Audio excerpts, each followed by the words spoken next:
शांति। आज 11 मार्च 2022 दिन शुक्रवार की साकार मुरली।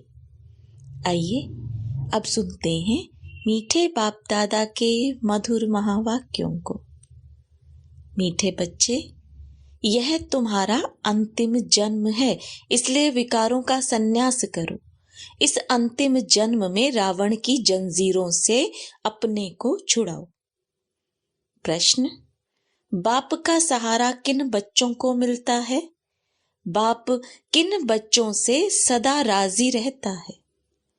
उत्तर: बाप का सहारा उन्हें मिलता जो सच्ची दिल वाले हैं। कहा जाता है सच्ची दिल पर साहिब राजी। जो बाप के हर डायरेक्शन को अमल में लाते हैं, बाबा उनसे राजी रहता है।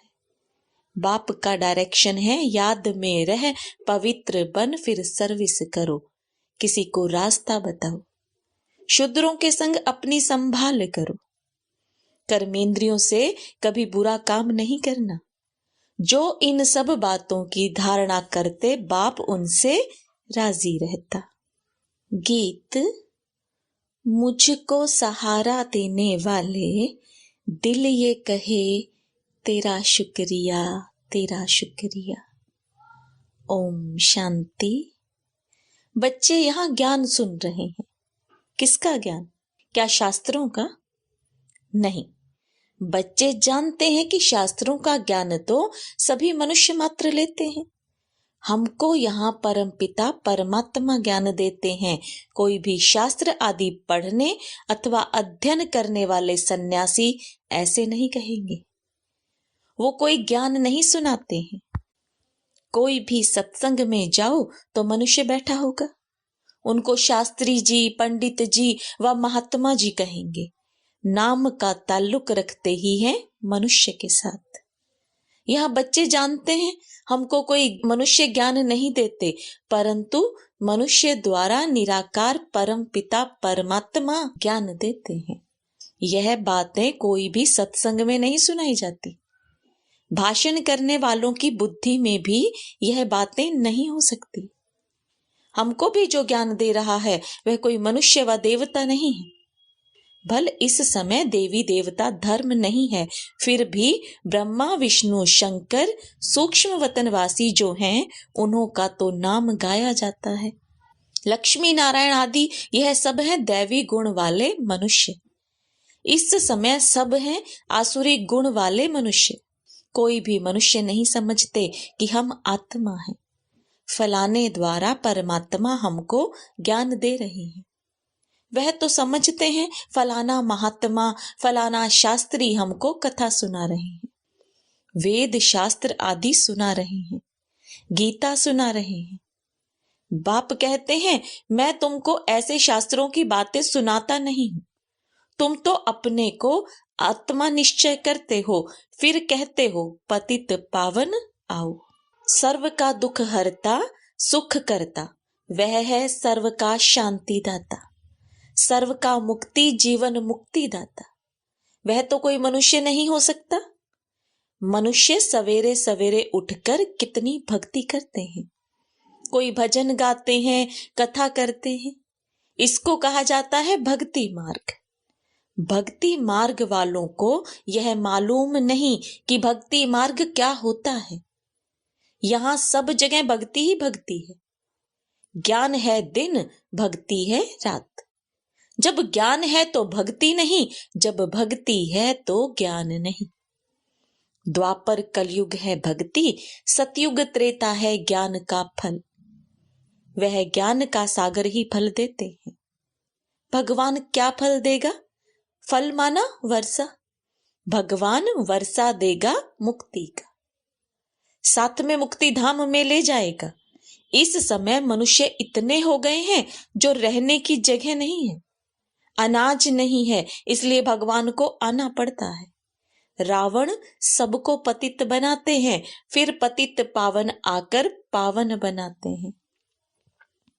पावन बनाने वाला और पतित बनाने वाला दोनों ही अलग अलग हैं। अब तुम जान गए हो कि पावन दुनिया को पतित बनाने वाला कौन है और पतित दुनिया को पावन बनाने वाला कौन है। कहते हैं पतित पावन आओ, एक को ही बुलाते हैं। सर्व का पालन करता एक है, सतयुग में कोई विकारी हो नहीं सकता। पतित अर्थात जो विकार में जाते हैं। सन्यासी विकार में नहीं जाते, इसलिए उनको पतित नहीं कहेंगे। कहा जाता है पवित्र आत्मा। 5 विकार का सन्यास किया हुआ है। नंबर 1 विकार है काम। क्रोध तो सन्यासियों में भी बहुत है। स्त्री को छोड़ देते हैं, समझते हैं उनके संग में मनुष्य निर्विकारी रह नहीं सकते। शादी का मतलब ही यह है। सतयुग में यह कायदा नहीं।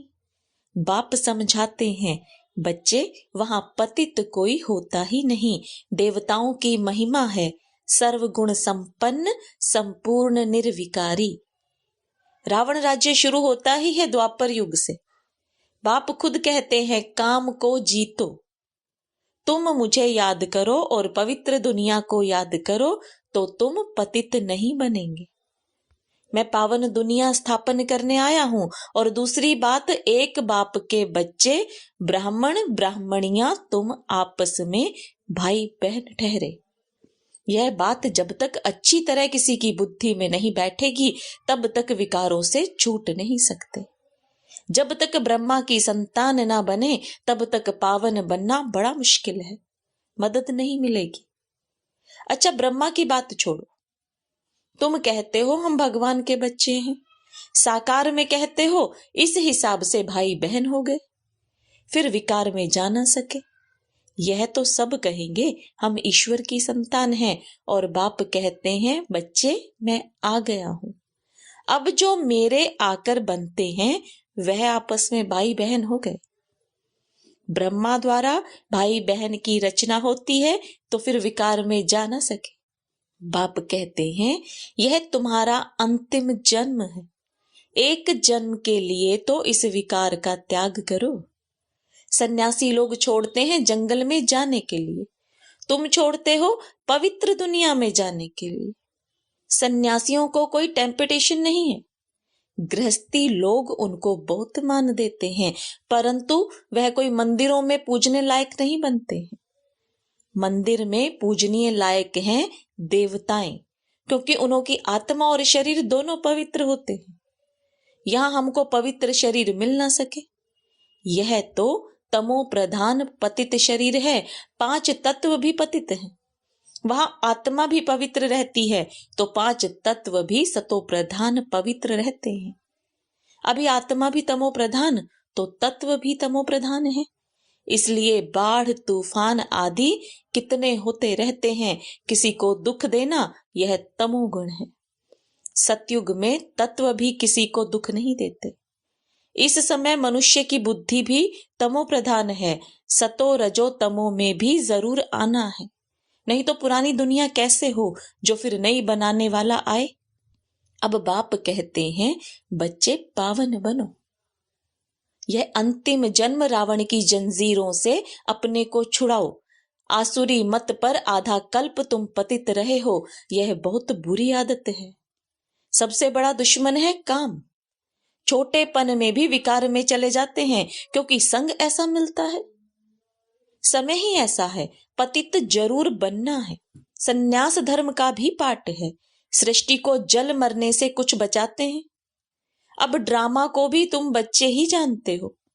भल कहते हैं क्रिश्चियन धर्म को इतने वर्ष हुए, परंतु यह नहीं जानते कि क्रिश्चियन धर्म फिर खत्म कब होगा।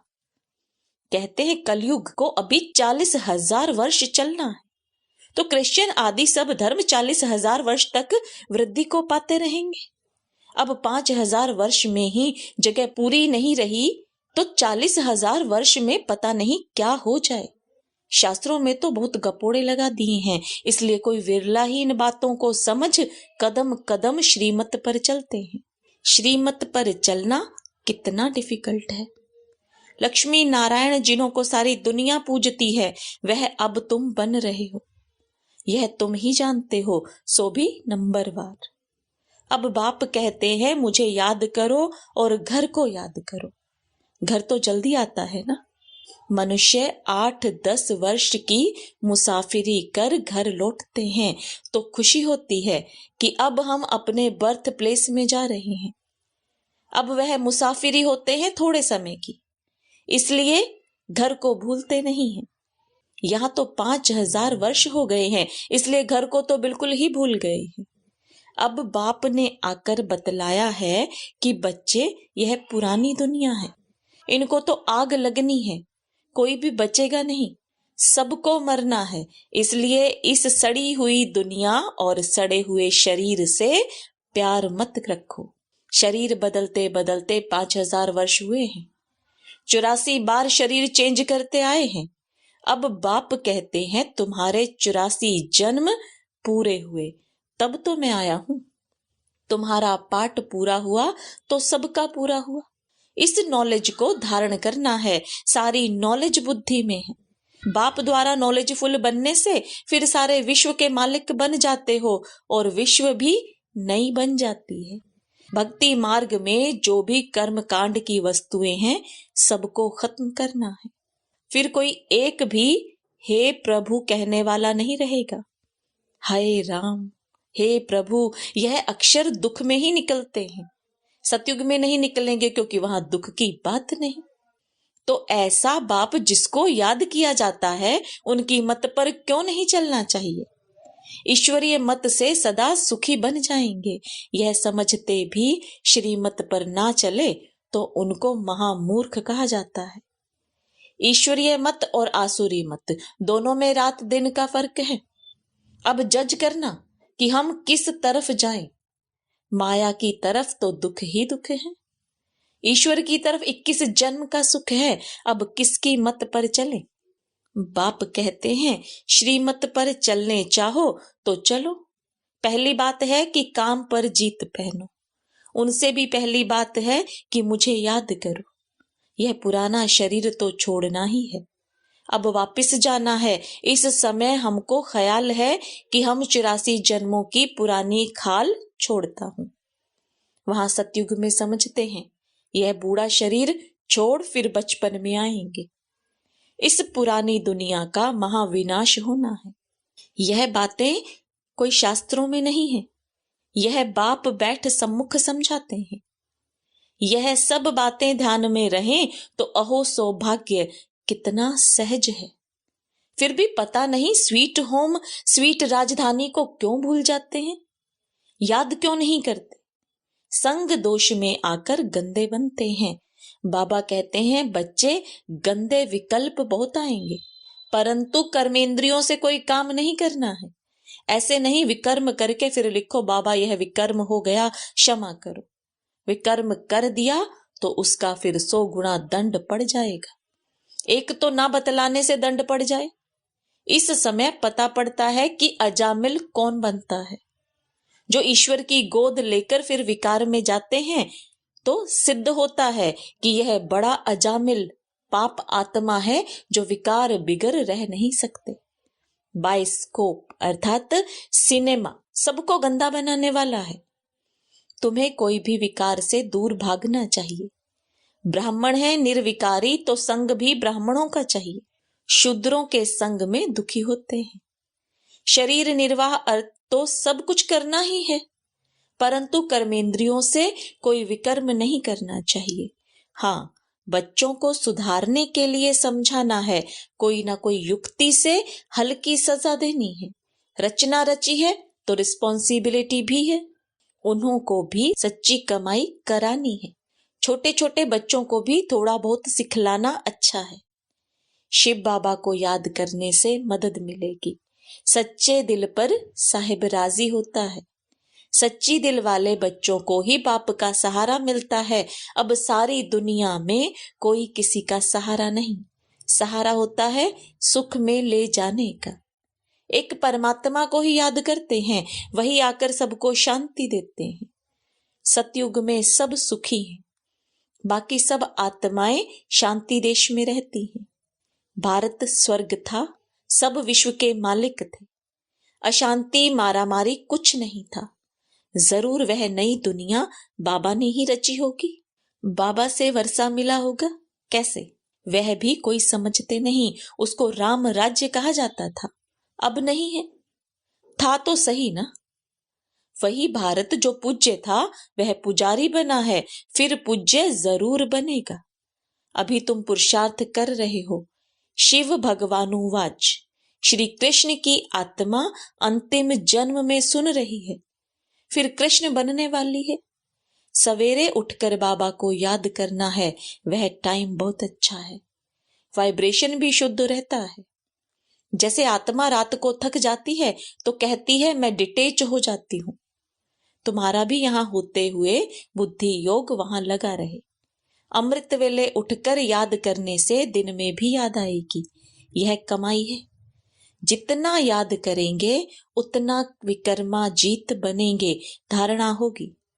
जो पवित्र बनते हैं, याद में रहते हैं, वही सर्विस कर सकेंगे। डायरेक्शन पर चलते हैं तो बाबा राजी होते हैं। पहले सर्विस करनी है, सबको रास्ता बताना है। योग का रास्ता बताने के लिए भी ज्ञान देंगे ना। योग में रहने से विकर्म विनाश होंगे। साथ में चक्र को भी फिराना है। रूप बसंत बनना है, फिर पॉइंट्स भी आती रहेंगी।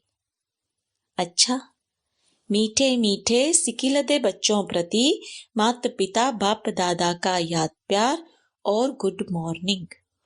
रूहानी बाप की रूहानी बच्चों को नमस्ते। रूहानी बच्चों की रूहानी बाप दादा को याद प्यार, गुड मॉर्निंग और नमस्ते। धारणा के लिए मुख्य सार, इस सड़ी हुई दुनिया और सड़े हुए शरीर से ममत्व निकाल एक बाप को और घर को याद करना है। शूद्रों के संग से अपनी संभाल करनी है। विकर्मा जीत बनने के लिए अमृत वेले उठ याद में बैठना है। इस शरीर से डिटेच होने का अभ्यास करना है। वरदान, पुराने संसार और संस्कारों की आकर्षण से जीते जी मरने वाले यथार्थ मर जीवा भव। यथार्थ जीते जी मरना अर्थात सदा के लिए पुराने संसार व पुराने संस्कारों से संकल्प और स्वप्न में भी मरना। मरना माना परिवर्तन होना। उन्हें कोई भी आकर्षण अपनी ओर आकर्षित कर नहीं सकती। वह कभी नहीं कह सकते कि क्या करें, चाहते नहीं थे लेकिन हो गया। कई बच्चे जीते जी मरकर फिर जिंदा हो जाते हैं। रावण का एक सिर खत्म करते तो दूसरा आ जाता, लेकिन फाउंडेशन को ही खत्म कर दो तो रूप बदल करके माया वार नहीं करेगी। स्लोगन, सबसे लक्की वो हैं जो याद और सेवा में सदा बिजी रहते हैं। ओम शांति।